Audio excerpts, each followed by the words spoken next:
हर हर महादेव। देवों का देव महादेव जी के चरण में प्रणाम करती हूँ, मेरा प्रणाम स्वीकार हो। मैया गौरा पार्वती के चरण में प्रणाम करती हूँ, मेरा प्रणाम स्वीकार हो। गणपति ललनवा के चरण में प्रणाम करती हूँ, मेरा प्रणाम स्वीकार हो। सब गुरु भाई बहना के चरण में प्रणाम करती हूँ, माता और पिताजी के चरण में प्रणाम करती हूँ, मेरा प्रणाम स्वीकार हो। गुरु भाई बहना, मैं एक कथा सुनाने जा रही हूँ। इस कथा को पूरा सुनिए और रहस्य जानिए। आधी नहीं, आधी सुनने में शिव गुरु का अपमान होती है, पूरा सुनने में ज्ञान होती है। घर में सुख शांति आती है, घर में लक्ष्मी माता की प्रवेश होती है, हर मन्नतें पूरी होती है। इसलिए कथा को पूरा सुनिए और रहस्य जानिए। हर हर महादेव, घर घर महादेव। गुरु भाई बहना, एक शिवा नाम के महादेव का भक्त थे,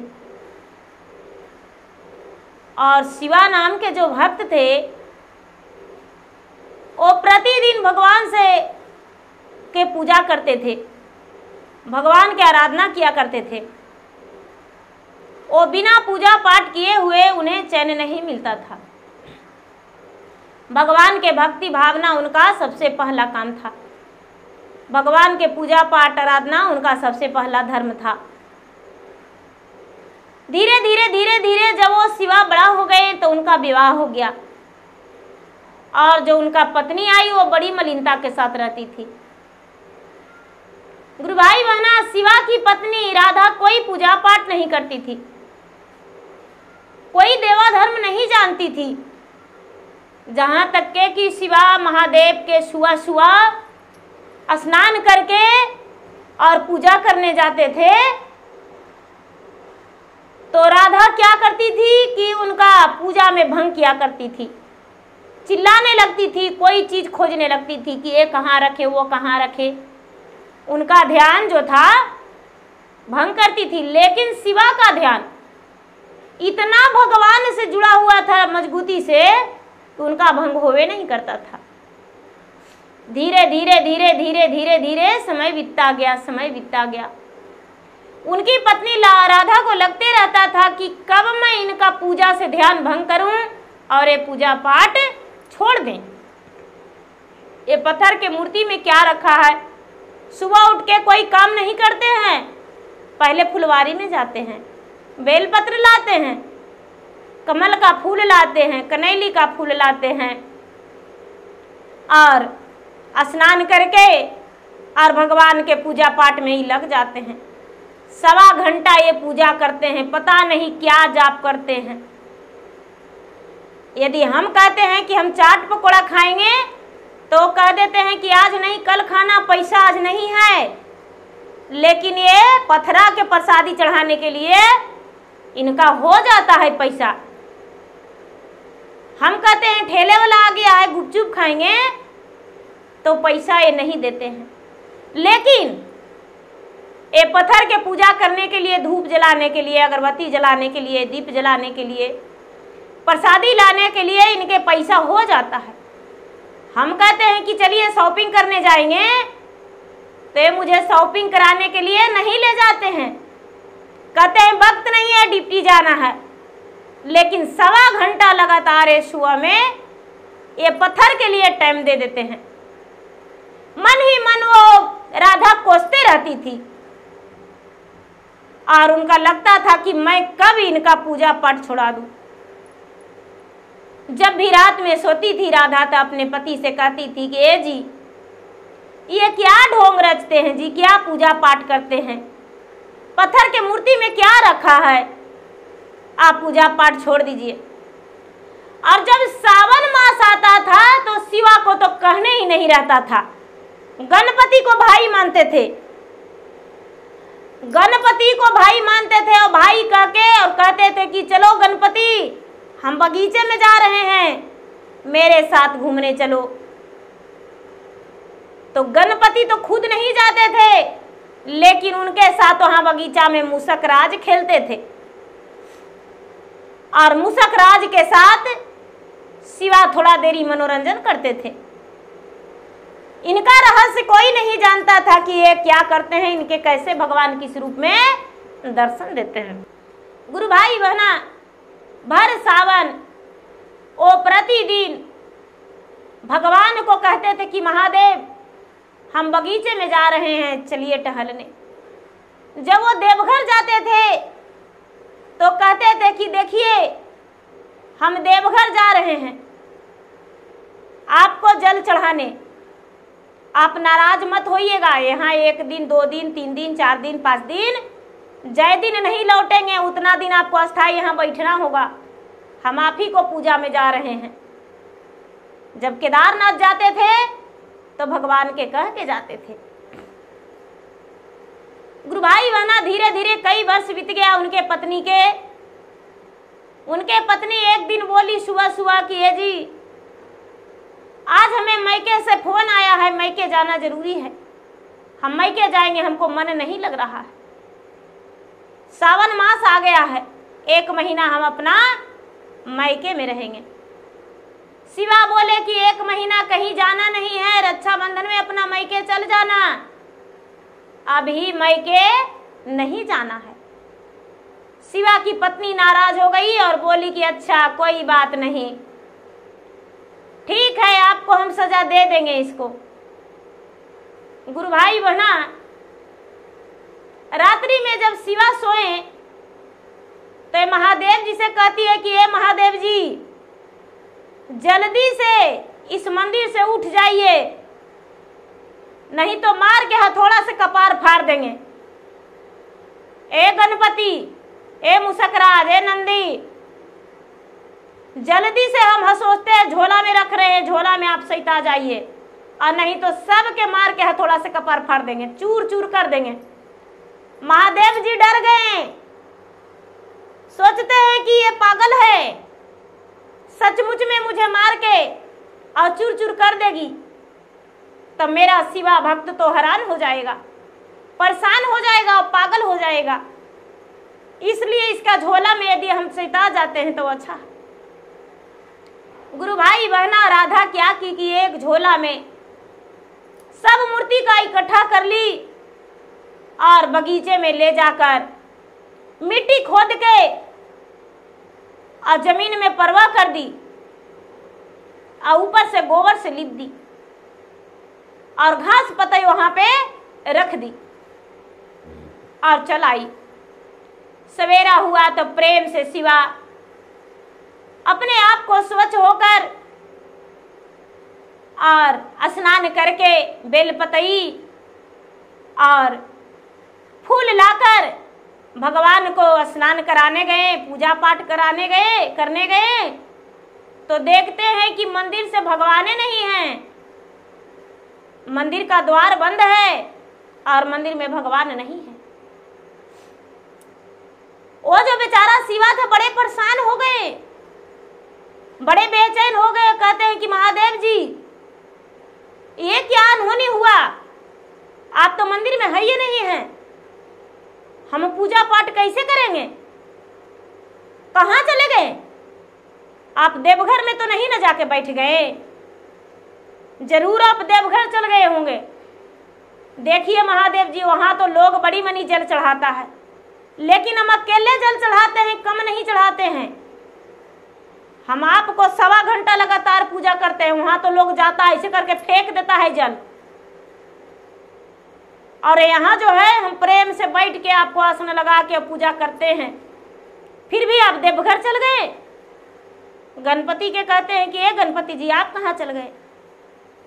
बेचारा शिवा परेशान, कहते हैं कि जब तक आप नहीं आइएगा तब तक हम अन्न ग्रहण नहीं करेंगे, हम 1 बूंद पानी नहीं पिएंगे, जब तक आपको पूजा नहीं करेंगे तब तक हम आपको सेवा नहीं करेंगे, जोत नहीं जलाएंगे, भोग नहीं लगाएंगे, तब तक हम अन्न ग्रहण नहीं करेंगे। गुरु भाई बहना शिवा दिन भर भूखा रह गए, ड्यूटी में चले गए। शाम के आए, उतनी उनकी पत्नी कहती है कि ए जी खाना खा लीजिए, खाना बन गया है, लेकिन शिवा कहते हैं कि नहीं हम खाना नहीं खाएंगे, मुझसे रूठ कर मेरे महादेव कहाँ चले गए वो पता नहीं, जब तक मेरे आंगन में वो नहीं आएंगे तब तक हम नहीं खाना खाएंगे। आखिर मैंने क्या गलती किया उनसे, क्यों नाराज हो गए? नहीं तो मैं कोई गलती किया नहीं, पूजा पाठ में कोई कमी किया। यदि कमी भी करते थे, कमी भी कर दिए थे तो उनको कहना चाहिए। हो सकता है 101 बेलपत्र नहीं होगा, 100 ही होगा, 99 ही होगा, तो उनको बताना चाहिए कि बेलपत्र कम है, हो सकता है फूल कम हो गया होगा। हम गलती मानते हैं, लेकिन आप क्यों ऐसा किए? हम खाना नहीं खाएंगे। रात में भी ऐसा ही सो गए। धीरे धीरे 4 दिन लगातार हो गया, 4 दिन सावन बीत गया। महादेव कहते हैं कि अब क्या करना चाहिए, हमको समझ में नहीं आ रहा है। नंदीराज उनका कहते हैं कि हे भगवान, हे स्वामी, आप यदि उनका घर में विराजमान नहीं होइएगा तो शिवा तो भूखा मर जाएगा, क्योंकि आपका सच्चा भक्त है। उनका पत्नी चाहे जो करे, लेकिन शिवा जो है आपका प्रिय भक्त है। भगवान कहते हैं हाँ ये भी सच है। गुरु भाई बहना, महादेव कहते हैं कि हाँ ये सच है, मेरा तो प्रिय भक्त है, मेरा वो सचमुच में प्यारा भक्त है, सबसे अच्छा भक्त है। रात में जब शिवा सोए तो शंकर भगवान कहते हैं कि ए शिवा, तुम क्यों सोए हो भूखे प्यासे? तो शिवा नींद में ही कहता है कि महाराज, मुझसे क्या गलती हो गया जो मेरा आंगन छोड़ दिए? कहते हैं नहीं शिवा, अपना बगीचे में जाओ, तूने 4 दिन से बगीचा में नहीं गया है, अपना बगीचे में जाओ और तुम्हारा बगीचे में हम बैठे हुए हैं, मुझे लाकर स्थान दे देना सवेरे।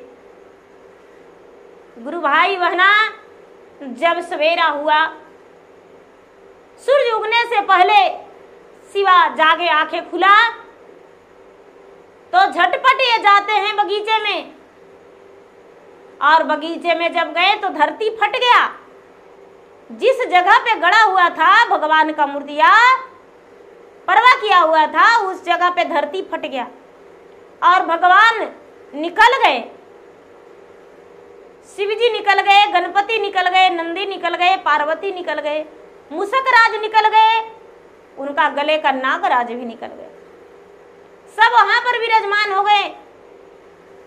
बड़े प्रसन्न हुए शिवा और कहते हैं कि चलो हे भगवान, अब कोई गलती नहीं करेंगे, हम मेरे घर चलिए।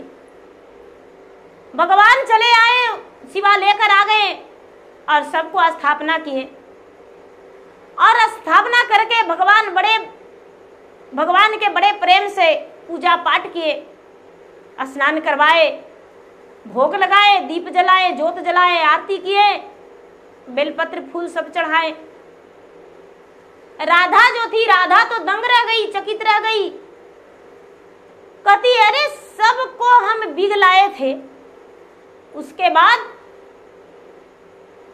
ये सब कैसे हो गया, कहां से आ गया? अपने पति से राधा पूछती है कि स्वामी ये सब पत्थर कहां से आ गया? तो शिवा कहते हैं कि भगवान बगीचे में घूम रहे थे, बगीचे से लाए हैं। शिवा के पत्नी राधा हाथ जोड़ के कहती है कि हे स्वामी, मुझसे बड़ा भूल हो गया, मुझे क्षमा कर दीजिए, मुझसे इतना बड़ा अपराध हो गया, इतना बड़ा गलती हो गया, इस गलती के लिए तो भगवान नहीं क्षमा करेंगे, लेकिन आप क्षमा कर दीजिए। शिवा कहते हैं कि क्या हुआ? अपनी सारी सच्चाई बता दी राधा। सारी सच्चाई बताने के बाद शिवा कहते हैं कि जाओ भगवान के सामने अपना सर टेक दो और भगवान से कहो कि मुझसे गलती हो गया। हम कौन होते हैं माफ करने वाले? भगवान के सामने राधा जाके फूल बेलपत्री प्रसादी दीप जोत सब कुछ लेकर नैवेद्य लेकर खड़ी हो गई और पूजा करके हाथ जोड़ के कहती है कि हे भगवान, आज तक के मैंने आपको एक पत्थर माना था, लेकिन आज से आप मेरे दिल में बस गए, मेरे मन में आपके लिए श्रद्धा जाग गया, विश्वास हो गया। हे भगवान, आप मुझे क्षमा कर दीजिए। मैं जैसे आप मेरा पति पूजा करते हैं उसी तरह आपको पूजा हम प्रतिदिन करेंगे और मेरे आंगन में आप विराजमान रहिए और मुझे सुखी और सौभाग्यवती और पुत्रवती रहने का आशीर्वाद दीजिए। गुरु भाई बहना उस दिन से राधा और शिवा दोनों साथ साथ में प्रतिदिन पूजा करने लगे। जब देवघर जाते थे तो दोनों पति पत्नी गेरुए रंग वस्त्र में देवघर जाते थे। भगवान भोलेनाथ के कृपा से कई संतान भी उन्हें हो गए और घर में अन्न धन भर गया, सुख शांति का प्राप्ति हुआ। और जब दोनों का अंतिम समय आया तो स्वर्ग सिधार गए और स्वर्ग की प्राप्ति हो गया, उन्हें सुखी जीवन बीता।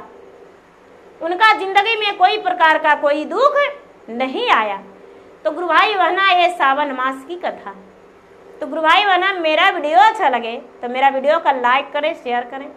चैनल पर यदि नए हैं तो चैनल का सब्सक्राइब करें, बेल आइकन घंटी को दबाएं, जो कि मेरा वीडियो का नोटिफिकेशन सबसे पहले आपके पास जाए और आप मेरा वीडियो का सुन सकें, देख सकें और लाभ उठाएं। धन्यवाद।